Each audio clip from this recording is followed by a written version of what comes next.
Do I? Yes, okay. Still live video starting. I know you're probably there going, I can see you, but I can't see you. Ah, there we go. Yay! Oh my God! If it's not right, I can't talk. All right, and Louise, I saw your comment as I was clicking off. So good morning, Louise. Here we go. Let's start again. There is a little bit of chaos around this morning because we did have that new moon solar eclipse in Libra at 4:47 this morning. So if your world is very unsettled right now, then let's just hope that that influence is passing for you. All right, I will just wait again to see that people are going to come back, because I disrupted the flow. Good morning, Deb. There you go. See, I knew there was people there. My Windows is being a woo woo this morning. All right. Good morning, Deborah. Good morning, Alicia. Good morning, Susan. So, like I was just saying, welcome to Thursday, the 3rd of October. I hope that there is no chaos in your life. Good morning, Jen. Um, so anyway, right now, okay, so like I said, the eclipse has passed. So the sun is conjunct Lilith and the moon. So the sun and Lilith are at 10 degrees of Libra, and the Mercury and the moon are at 11 degrees of Libra. So very, very, very tight. And it is very much about communication. And we are looking at saying the words. I keep saying this about Lilith. It's about speaking that authentic power, using, using words and communication skills that you may shy away from. But, that moon Mercury exactly at 11 degrees of Libra is beautiful because these good communication skills come out. It is about balance. It is about finding that strength and expressing it in a way that can be heard as well. Now, I just noticed when I was looking at the thing. Yes, that's exactly right, Jen. That's a good way to look at it. There's always chaos. It's how you direct your life and navigate that chaos. I love it. Now, Venus is at 11 degrees of Scorpio. So I also like that. I don't know, there was just I just noticed 11 a lot. So for those people that love numbers, I noticed a lot of 11s in the chart, or they were the ones that stuck out to me. All right. So I don't know who that is, but I can't talk to you right now. All right. So, no new moon intentions at this time. All right. Eclipses, we don't do magic. We don't do intentions. We just allow the shadow to come out. We allow the universe to talk directly to us and we listen. All right. So, all of the work that we've been doing, we've got Venus in Scorpio. So, that Scorpio influence has started. The sun is being ruled by Venus in Scorpio. So, even though the sun is in Libra, and it is about balance and equality and communication with people that we're in partnerships with, we're still looking the beyond our normal realm, I guess, because Venus is going into the underworld. All right, so eclipses are about seeing what comes out of the shadows, and this one is about self-acceptance, releasing the past and working with exactly what you have right now. All right. There has been some blunt, forced honesty around what are you going to do with the information that you have now? All right. So, what has come up for you in the last 2 weeks? What gift has the universe brought to your attention? And how can you make the most of the opportunities that have presented themselves to you now? All right. So now when we look at today, obviously the moon is in Libra. At some point later on, it is going to oppose Chiron. And with this Lilith stuff that's being exposed, we've just got to sort of allow that authentic personality to come through. That moon in Libra is all about nicey nicey, but Chiron's in Aries. And excellent, Louise. Chiron's in Aries, and it's about the healing that authentic part of yourself, that Aries Xena warrior princess vibe, or that part of you that is brave enough to traverse your own landscape. All right. So, being able to stand in that conference room of your life and dictate, well, not dictate, but state how you want things to be. All right. Because we're letting go of the things of the past that may have once held us back because, the whole nicey nicey shit. All right. Now, so around 5 p.m., we do have a square to Mars in Cancer. All right. So, if we're looking at that Mars in Cancer, that's the bit that is, the mama bear, or the fighting for the family. So is there some sort of emotional experience that is challenging you to change the narrative, because we're looking at that Cancer in regards to ancestry and old patterns of behavior? So, there might be some sort of tension around, oh, I want to do it this way, but so watch about that 5 p.m. And 6:30 p.m. we have the Sun conjunct Lilith exactly.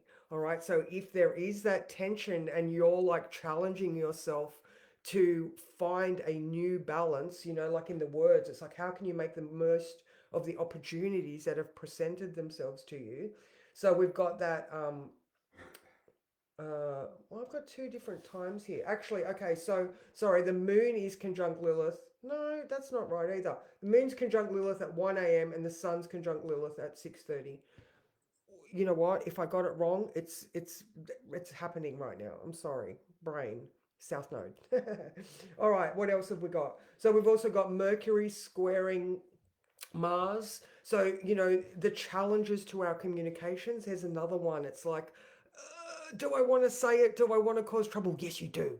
Yes, you do want to cause trouble, because you want it to make it the way you want it to be, not the way that other people are saying it needs to be.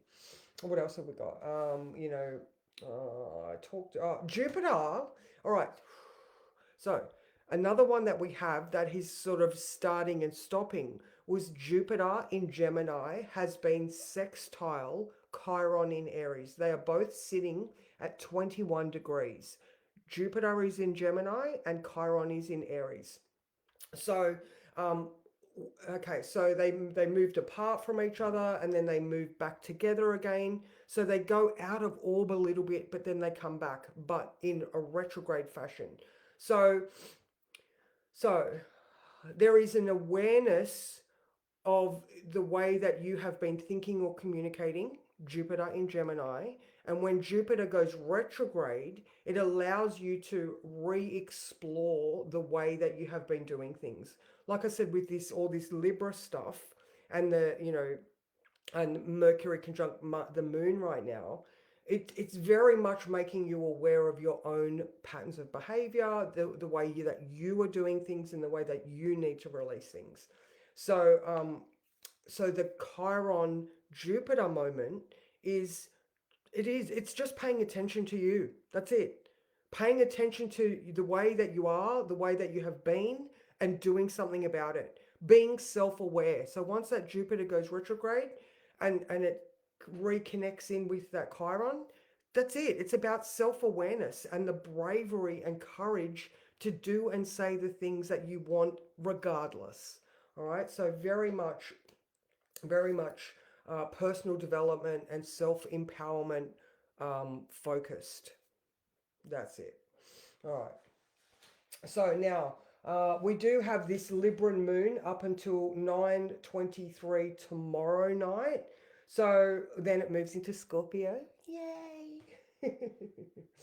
um, we've still got we've still got to sort of feel that balance point. Good morning, Dommy. How are you? So yeah, we're still sort of teetering on that edge. Now, actually, that was another one that did I talk about the moon in conjunct Saturn at 1 p.m.? I don't know if I did or not. Anyway, I'm going to say it again. So at 1 p.m., we might be making a choice. So I know I talked about that square to Mars at 5 p.m., but the decision to challenge and make the adjustment might start at 1 p.m. All right. So, it's all like we're just sort of, we're cruising through our life. And then we hit this point where we're like, oh, okay, I need to make a choice. I need to actually consciously decide something. Saturn is in Pisces. We are re-navigating our foundations. So then we get up to that square to Mars, blah, blah, blah, and the opposition to Chiron. I think I've spoken enough now, my throat is sore. All right, so I will draw a card, and we have people in here, guys. All right, so this is my hat. So look how many oh my God. So all you've got to do, hey Anne Marie, all you've got to do is refer people, invite people to join Lifetime to Level Up, and you will go into the draw to win a 1 hour reading with me. Yay! So just click invite. I know Anne Marie, you get an honorary one anyway because you invited so many people. And Jay invited people yesterday, so I am so very grateful to you all. So yeah, just click invite and then I'll see who invited and you will go in the draw. That will be drawn on Halloween. All right, so the card for today is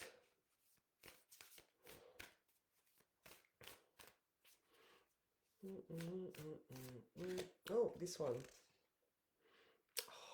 Wow, haven't had this one before. As the Weaver's Way is true. All right, card number 39. All right, morning, Claire. Oh, okay, all right, so let's read card number 39. All right, it is beautiful, actually. It is a blue horse with the sun nestled in its chest there. All right, let's have a look. All right. Essential meaning: trusting and surrendering to an essential partnership with the divine and reclaiming your magic. The mythic story of the Dreamweaver invites us to imagine the purpose of these wise, benevolent beings working on our behalf. How is that? This shadow period is about the universe talking to you and giving you the things that you need to address. All right. So if we don't really trust in them or in any divine force, it means that we believe only in our human will to make things happen, that everything is on our shoulders to carry. If we can't see the hidden realms, they don't exist. Only what we see does. Even the idea of our higher self is reduced to a philosophical idea. Effort then becomes primary. Hard work, struggle, and goals to achieve difficult relationships. A lot of people live this way. You don't. You know that deep down, you can only do so much on your own. You need this divine partnership to make your life work. You were born to reclaim your magic, your roots in the mystical ways of the world.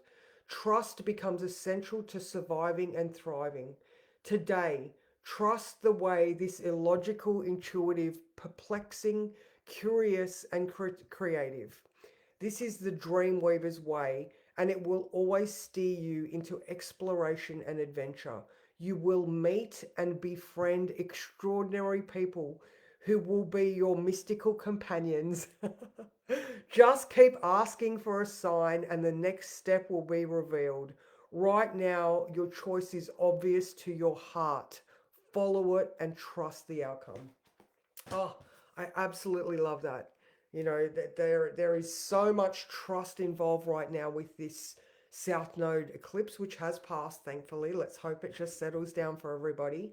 But, if you have been directly influenced by it, remember there is a period of time after the eclipses where the work that it has brought up is going to continue to happen. All right, so just trust that the universe knows what it's doing. I'm sure that it has given you enough indication of what needs to happen. And now it's just up to self-care. And like the card said, just trust that the universe knows what it's doing, because you are a mystical and magical being that works with the universe. So, yay, mystical companions. All right, ladies, I message in my meditation. Excellent, Anne Marie. That's so good. All right, I am around today, so I'm going to be chatting with Elizabeth soon. So if anybody needs a chat, and like I said, competition. Thank you, everybody, and I will see you tomorrow. Mwah.